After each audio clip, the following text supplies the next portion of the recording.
Hey, David. How's it going? How's it going? Where are we right now? Where are you headed to?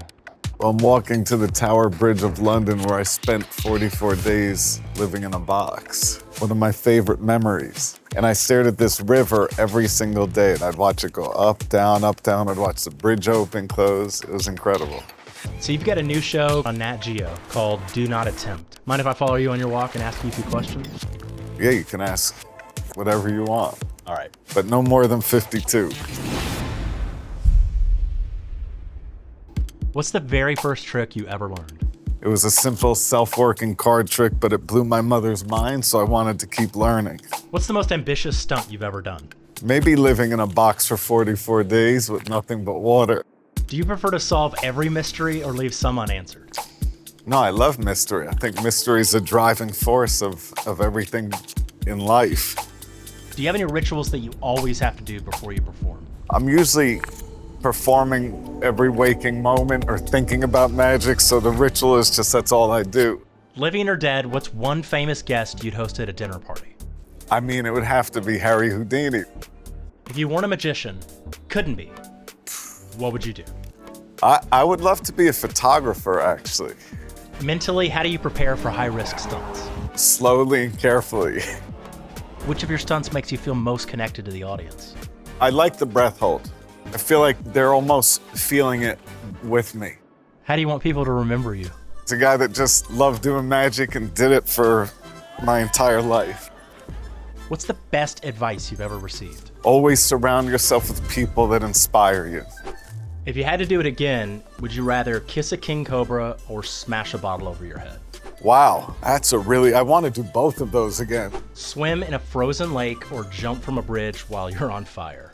Man, I want to do both of those. Be covered with bees or scorpions? No, covered in bees for sure. It feels incredible. What's the most boring thing about you? Boring? There's gotta be one thing. I always think boredom is a choice, so I never think of anything as boring. On Do Not Attempt, what was one thing that left you speechless? Oh, I mean, everything. When Ramesh put fire on his head, when Ken Stornis leaps down from a cliff, Deepak left me so speechless that I stopped him. I was like, please do not do this. It was too much.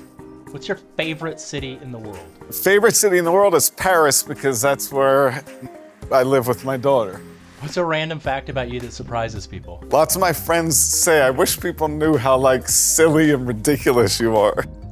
If aliens visited Earth and the first thing they saw was one of your stunts, what would it be?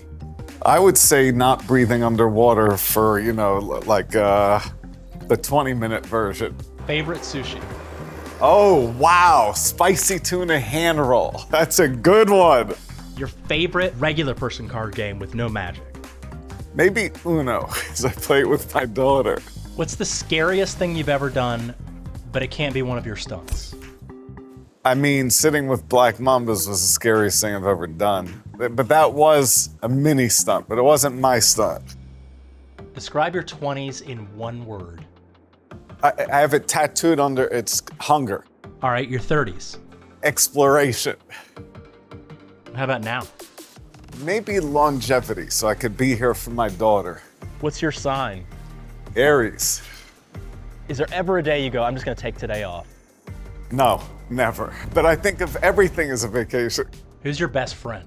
I mean, my daughter, of course. What stunt would you absolutely want to repeat? The balloons. Where'd you get that idea? My mother, when I was little, showed me the red balloon. And that was a stunt that I did for Dessa. I wanted her to see something that was beautiful, colorful, everything that I think of her. Is there anything that scares you? Well, it used to be really like little spiders, bugs, things that don't make sense mathematically.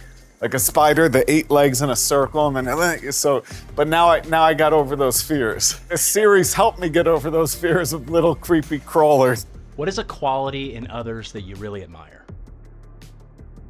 People that are humble and non-judgmental is something I greatly admire. So this is where I spent 44 days living in a box with nothing but water. But what was incredible was the people that would come visit, there was like a connection. So people would come and just wave and I'd like start to cry because it was like so moving. And the other thing is because I had no food, none of the things that normally our brain jumps and changes the serotonin. So I had none of that. So like, I would look at that sky and I would see the blue in a way that I've never seen it. I would look at the sky and become emotional. Do you have a vice? An addiction? Playing cards. I wake up with cards stuck to my face all over my body every night, still. I fall asleep with these in my bed almost every single night. Where do you seek inspiration? I mean, I think inspiration's everywhere. I think you can find it in anything, in books, people, the river, anything around you, everything. So you got a new show called Do Not Attempt. Why did you make this show? Well, for the first time, I wanted to show the process of everything that I love in magic. So normally when I work on something, I meet these incredible people. I work on these skills diligently. Sometimes I just read about the people, but this is the first time that I'm kind of showing the behind the scenes and showing a sneak peek into these mind-blowing performers and what they do. Why'd you name the show Do Not Attempt? Because I hope nobody attempts the things that they see in the show.